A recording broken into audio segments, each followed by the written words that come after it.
Hello friends, welcome to कंसल्टीज।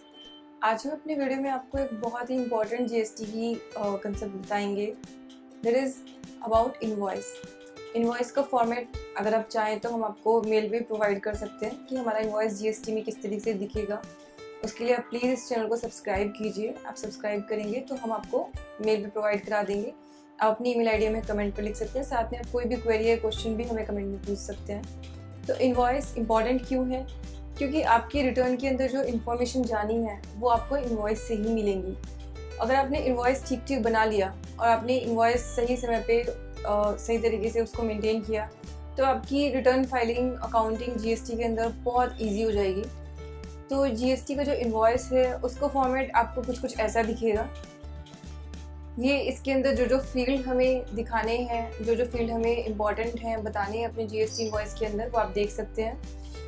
ये एक business entity का इनवॉइस है। आप देख सकते हैं एक बिजनेस एंटिटी इस तरह का अपना एक सिंपल छोटा जो स्मॉल बिजनेस है, मीडियम बिजनेस है, वो इस तरह का इनवॉइस बना सकते हैं। साथ में एक स्टैंडर्ड फॉर्मेट में जितनी आइटम्स आनी चाहिए ये एक दूसरा फॉर्मेट है। इस फॉर्मेट में आप देख सकते हैं कि मेरे स्टैंडर्ड फॉर्मेट में मुझे कितने आइटम्स जीएसटी के इनवॉइस में दिखने चाहिए। साथ ही आपको ये ध्यान रखना है कि 16 आइटम्स हैं जो स्पेसिफिकली बताए गए हैं और वो कब कब आपको दिखाने हैं अपनी इनवॉइस के अंदर, वो हम आपको डिस्कस करेंगे आज। साथ ही आपका जो इनवॉइस है उसमें आपको याद रखना है कि जो आपकी स्पेसिफिक इंडस्ट्री की कुछ अगर रिक्वायरमेंट है, लेट्स सपोज आप फार्मा इंडस्ट्री से हो या आप किसी केमिकल इंडस्ट्री से, ऐसी इंडस्ट्री से बिलोंग करते हो जिसमें इंडस्ट्री की भी अपनी कुछ रिक्वायरमेंट है कि आपको इन्फॉर्मेशन अपनी इनवॉइस पे देनी पड़ेगी, तो जो मैं आपको डिटेल्स बताऊंगी वो उससे अलग होगी। यानी कि आपको वो इन्फॉर्मेशन और प्लस जो इनवॉइस में जीएसटी में, मतलब जीएसटी के लॉ के हिसाब से जो आपको इन्फॉर्मेशन प्रोवाइड करनी है वो मैं आपको बताऊंगी। सबसे पहले इन्फॉर्मेशन जो आपको देनी है वो आपको देनी है GSTI number, name and address. तो ये आपको सप्लायर का name, address and GSTI number देना है। सेकेंड जो रिक्वायरमेंट है वो है आपको जो आपके इनवॉइसेस हैं वो आपके कंसेक्यूटिव सीरियल नंबर में होनी चाहिए।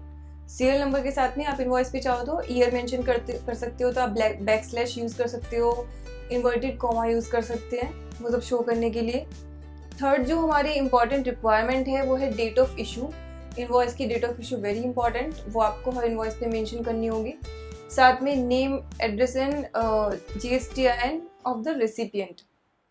तो यानी कि पहले आपने अपना जीएसटीआईएन लिखा, साथ में जिनको आप सप्लाई कर रहे हैं आपको उनका भी जीएसटीआईएन लिखना है। अगर आप अनरजिस्टर्ड को कर रहे होंगे तो नहीं होगा, नेचुरल सी बात है, तो उस केस में आपको रिक्वायरमेंट नहीं है। यहाँ पे आपको खुद भी देखना पड़ेगा कि कौन कौन सी मतलब इन्फॉर्मेशन आपको देनी है। नेक्स्ट आपका, अगर आपकी जो अमाउंट है सप्लाई की वो 50,000 रुपीज़ से ज़्यादा है तो आपको नेम और एड्रेस जो है रिसिपिएंट का और एड्रेस ऑफ डिलीवरी भी देना पड़ेगा। ये बहुत इंपॉर्टेंट प्रोविज़न है। तो जहाँ पे आपकी 50,000 से ज़्यादा अमाउंट है वहाँ पे आपको ये भी इनवॉइस में मेंशन करनी होगी इन्फॉर्मेशन। देन 6th आइटम हमारा है HSN कोड और जो आपका SAC कोड होते हैं, अकाउंटिंग कोड ऑफ सर्विसेज, वो आपको प्रोवाइड करना पड़ेगा अपनी इनवॉइस के अंदर। जीएसटी में HSN कोड बहुत ही इंपॉर्टेंट है क्योंकि आपकी जो टैक्स रेट है वो आपके HSN कोड वाइज ही आइटम पे आएंगी, तो उसको सही ट्रेस करना और उसको हर इनवॉइस पे आपको मेंशन करना है। देन हमारा 7th आइटम है डिस्क्रिप्शन ऑफ गुड्स और सर्विसेज, वो आप अभी भी देते हैं, वो आपको जीएसटी में भी देना है।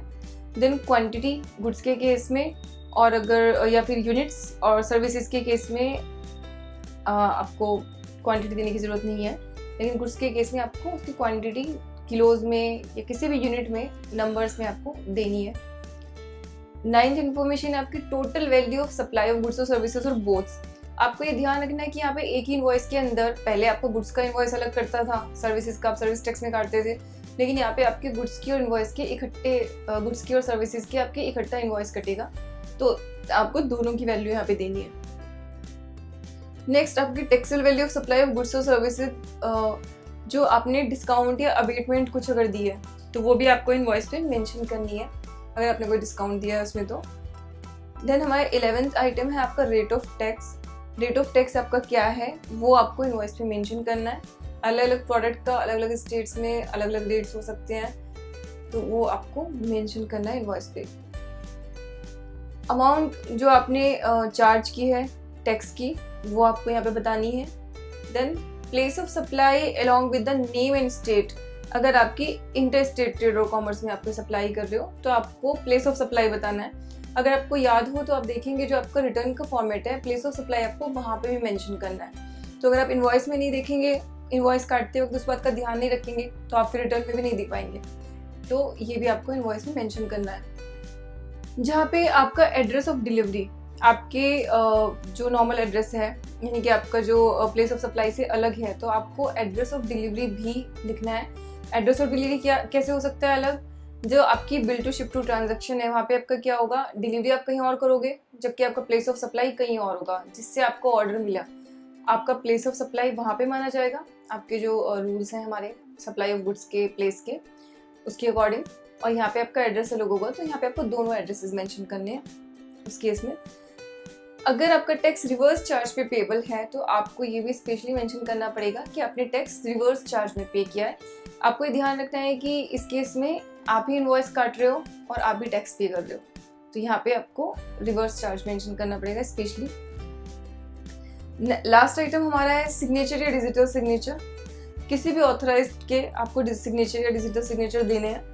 इसमें हो सकता है कि कुछ इंडस्ट्री स्पेसिफिक ऐसा हो जहाँ पे डीएससी अलाउड ना हो, जहाँ पे आपको हाथ से सिग्नेचर करने हो, या कुछ इंडस्ट्री में जैसे डीएससी से साइन करना कंपलसरी होता हो, तो वो आपको अपनी खुद की इंडस्ट्री का भी एक बार देखना पड़ेगा। तो ये वो सब आइटम्स थे जो आपको अपने जीएसटी इनवॉइस के अंदर मेंशन करने हैं। आपको अपने आइटम्स अपने हिसाब से देखने होंगे कि इसमें कुछ आपके कम और ज़्यादा भी हो सकते हैं। और आप अगर चाहते हो कि आपको इनवॉइस का फॉर्मेट जो हमारे पास ड्राफ्टेड है और एक ब्लैंक इनवॉइस, उसमें किस तरीके से वो दिखेगा और किस तरीके से जीएसटी का इनवॉइस बनेगा, तो वो हम आपको अवेलेबल करा देंगे। Thanks for watching this video. Thank you so much.